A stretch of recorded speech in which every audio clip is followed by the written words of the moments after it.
Hi, my name is Sean Boisen. I'm here today with my colleagues Jonathan Roby and Mike Brinker talking about the Enhanced Resources Plus Plus project, or ER Plus Plus for short. Mike, Jonathan, and I all were formerly part of Clear Bible, and for those who may not have heard the news, Clear Bible is now part of Biblica as of August. There's a link to the press release there if you want more information, but just in case you've thought of us before as Clear, now you can think of us as Biblica.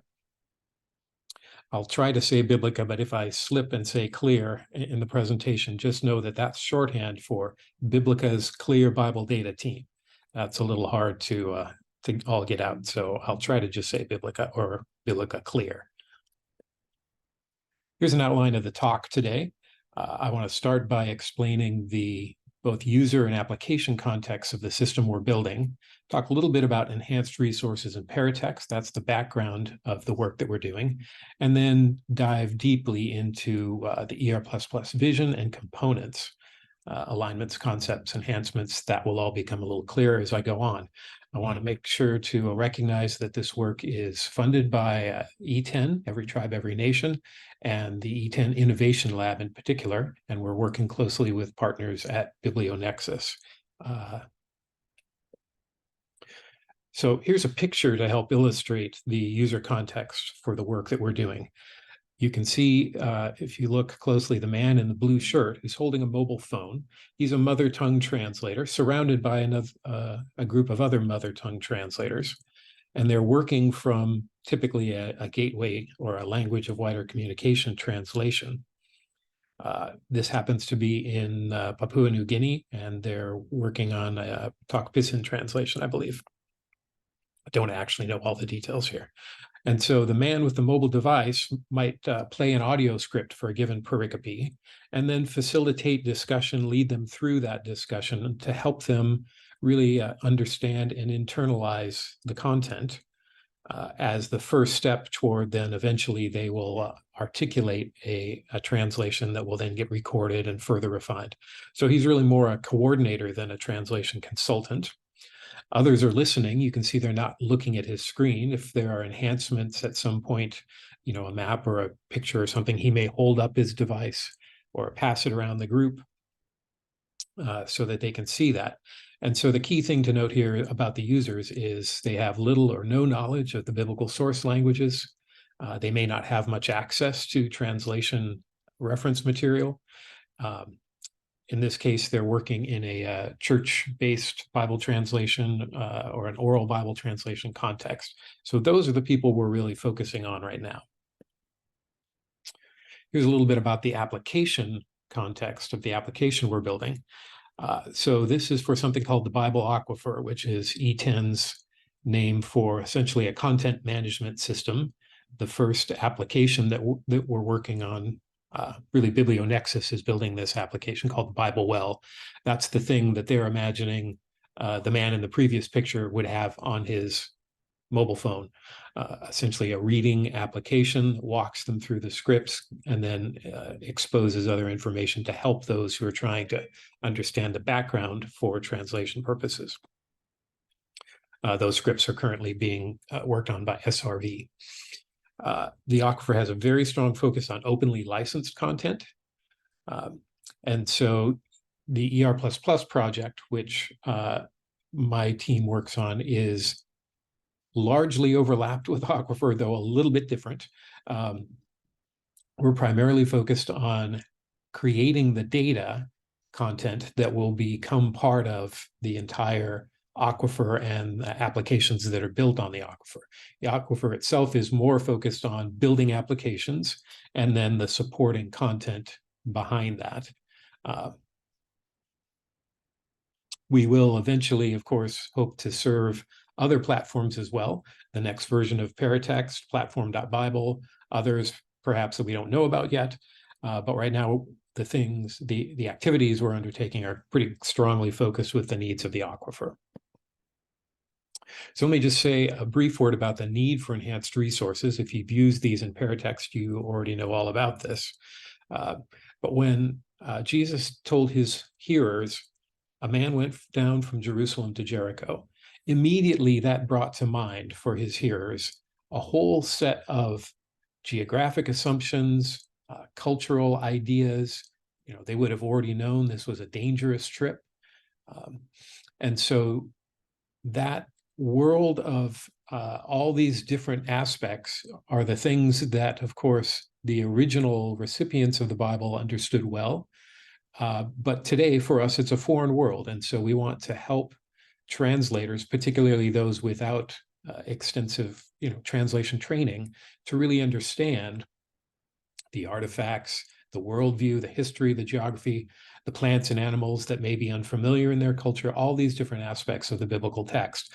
And so I sometimes think of this as, because those things aren't made explicit in the text, they were simply part of the context of the original recipients. It's sort of like you're looking through a keyhole of the text and trying to understand the picture of this much larger world. But the text itself is only a very limited view. And so there's much more information that people need to effectively translate the Bible.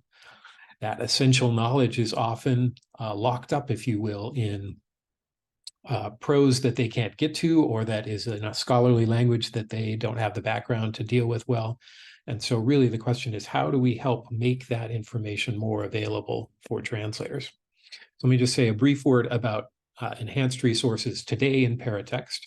And we need to give full credit to Rainier de Blois for the work that he's done on creating these, organizing materials under Project Marble. And so today in Paratext, of course, you can, for specific versions of the biblical text, get dictionary definitions, encyclopedia articles, images, maps, other things to help the translator working in Paratext to have access to these enhancements. But there are some challenges with this approach. First of all, of course, it's only in Paratext. The annotations are currently static. Now, he's been working with us and to sort of think about and design more dynamic formats. But right now, there's limitations to these, to how these enhanced resources are available in Paratext. They're only linked to the biblical text. They're not interconnected with each other. Some of the resources they point to are encumbered, so they don't fit into the aquifer vision of openly available resources. And a great deal of progress has been made on opening up those resources. We'll come back to that later. But those are some of the things that make the current enhanced resources application within Paratext a little challenging. Here's just a look at that. Again, that will be familiar to those of you who have used Paratext before, where in this, on the screen on the right in the center, you can see where you can select a dictionary or an encyclopedia article, or here we're looking at an image for the word baptism in the NIV for Mark 1:4. Lexical information on the left. So here's a view of the ER++ components, and I'll walk through this. This is a fairly busy slide. Let me start with the blue and green boxes on the right. So fundamentally, we start with Bible translations, and then, I'm sorry, I'm a little blocking the view here. Then we have alignments, word level alignments between those translations and the Greek and Hebrew source texts. Then we have a series of concepts that we want to annotate on the source text. Where is baptism talked about? Where is the Jordan River talked about? Those concept records then link to the various enhancements. Again, might be images, might be maps, might be prose, lexical content, or other Bible dictionary type content. And so then on the left side, you can sort of see how this would work out for, this is actually Mark 1:5. Down on the bottom here, I have just a little snippet of tok pisin. And you can see here's the tok pisin word for baptism, linked to the Greek word, and then linked to this concept record. And then these various enhancements link to that concept record. So a slightly different architecture than the current architecture of enhanced resources in Paratext. Similarly, here's not just an individual word, but a phrase that's a reference to the Jordan River, Wara Jordan, linked to its Greek source text.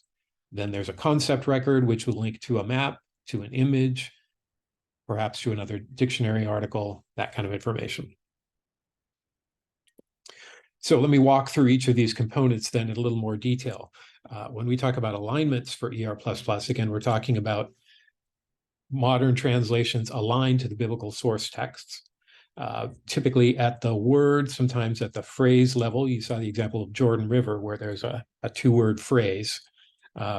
Really, we're aligning meanings, and so we have to find meaningful words and phrases in the source text and then align them to translations. So this adds a new challenge to the system, which is we have to produce those alignments. Someone or some process has to do this alignment between, let's say, a Tok Pisin translation and a Greek and Hebrew translation. Now, I'll point out that there are lots of other reasons that that's actually a very useful thing for quality assurance or back translation, doing some interesting things in NLP research for this, but it is an additional step. And so that also means then we need to think about tools for viewing and correcting these alignments. And so there's actually a whole ecosystem, if you will, around alignments that we've been working on for ER++. I won't go into all the details here. There's quite a bit. But let me at least point out the second bullet here. One of the things we've been active with, going back to a variety of alignments that were done by Clear Bible a number of years ago, is to take that alignment data and put it into a common format, develop standards for how that alignment data is captured so that we can then share it with the rest of the community, both alignments done by us, but also alignments done by others.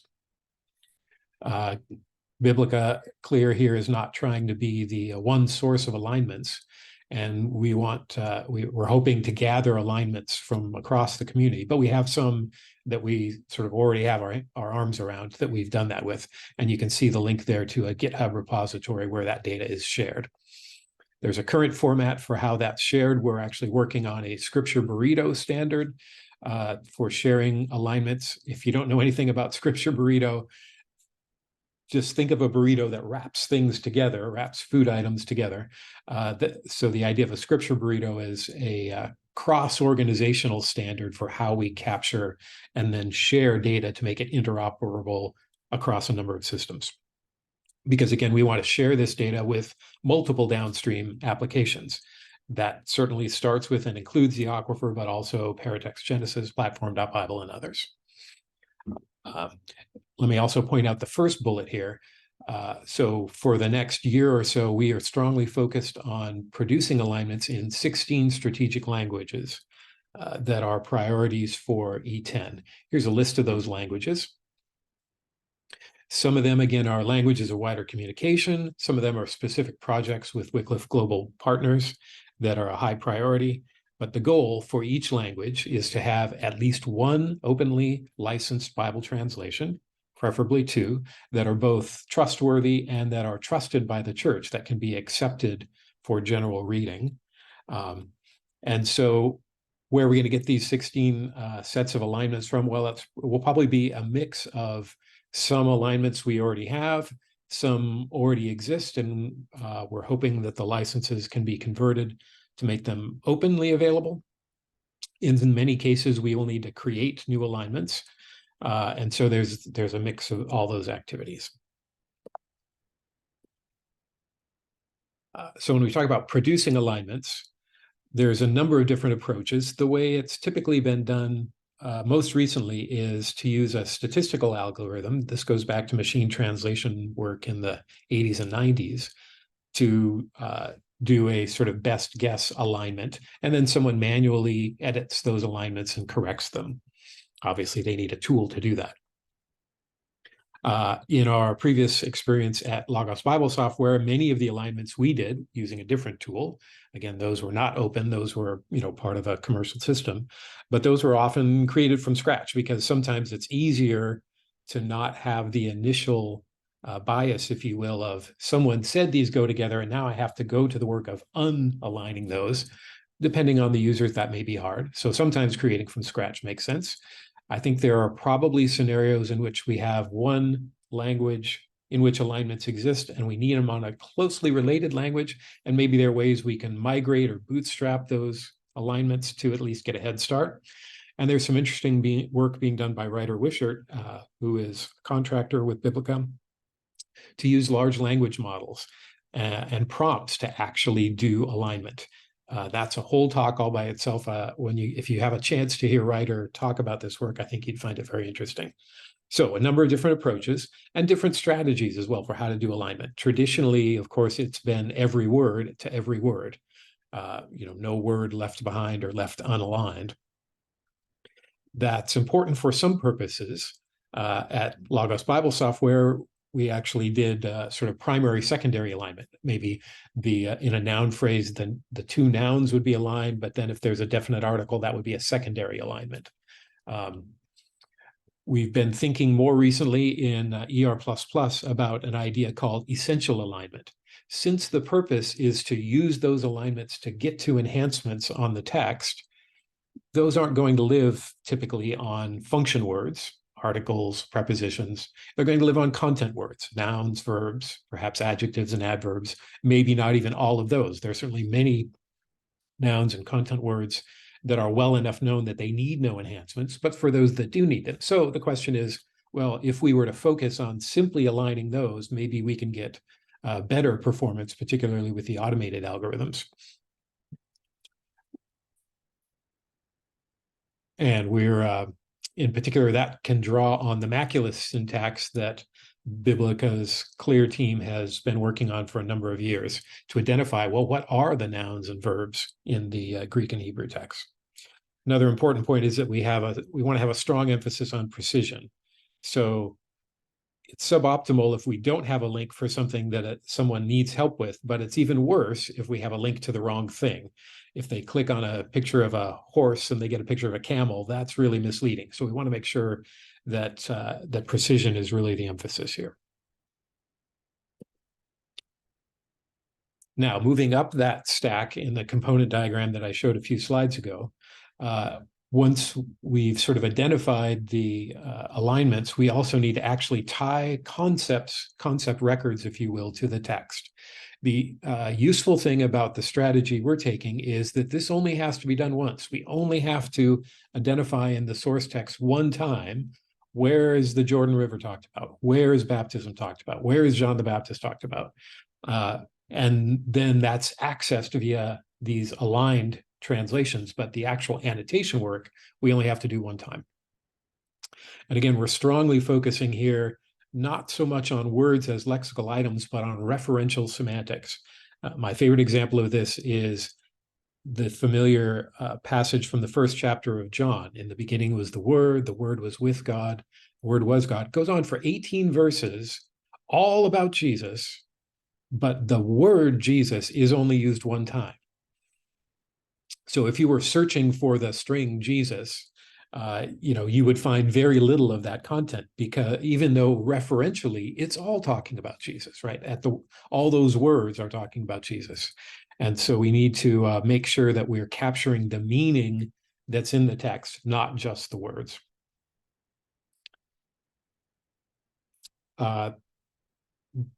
Ideally, so of course, some of this alignment or some of these enhancements, I would say, might exist today at the verse level. Here's a verse, it refers to the Jordan River. And that's a good way to get started. Ideally, we want to push those annotations down to the word and phrase level, simply because as we accumulate more and more annotations, if you have 10 or 20 or 30 things for each verse that are enhancements, that provides a sort of cluttered experience. We're really hoping to get to the point where someone can say, well, here's a word I don't know. How can I get to some enhancement that helps me understand better the biblical text? Now, when I say concepts here, I really mean that in a very broad way, sort of any sort of abstract reference content. And you can think of these concepts as like a data record. They'll typically have a unique identifier, a localized title and description, maybe other type-specific information. For example, a place would have geocoordinates. A person might have family relationships. And it's the concept annotations then that tie the concept to the biblical text. The acronym we're using for this is ASI, which stands for Aquifer Concept Architecture for Information. You can think of it as an ontology, and it really defines the metadata vocabulary, the things that can be talked about for the various enhancements that we hope to bring to translators. Don't take these numbers too seriously, but they give you sort of an overview sense of the scope of the kinds of concepts and the quantity of concepts that we're hoping to organize together. People, places, man-made things, realia, flora, fauna, theological concepts, obviously, but also cultural concepts. And planning to lean very heavily initially, of course, on existing reference works, many of them by UBS, but also others. And both myself and other members of the ASI team, were part of very similar work at Logos Bible Software. And so that's really sort of informed the information architecture and the infrastructure. We're not trying to replicate Logos here, but that does give us some experience to draw on as we do this work.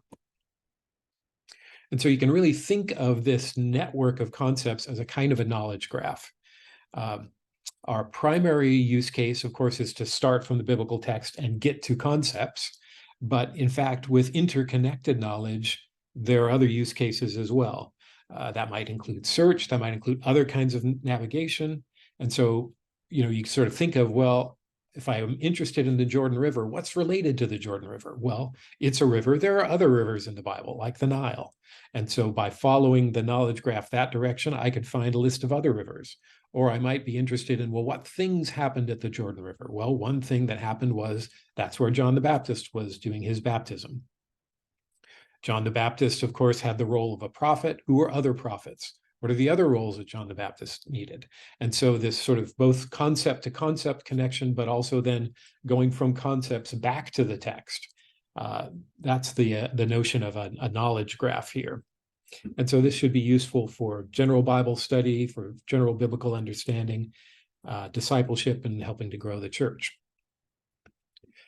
We believe this kind of an architecture will let, where we're essentially focused on metadata and with a limited amount of language, will make it easier to translate this into many languages to support translation. Translating an entire Bible dictionary is a daunting challenge. Translating a few titles and sort of 1 or 2 sentence descriptions, that's a much easier task. And of course, we want to make this accessible to those who aren't professional linguists or biblical studies students. And so we want to avoid that kind of technical nomenclature. Visual assets are a great way to reduce translation need because you can look at a picture of a camel and get a very good sense of it without any words whatsoever.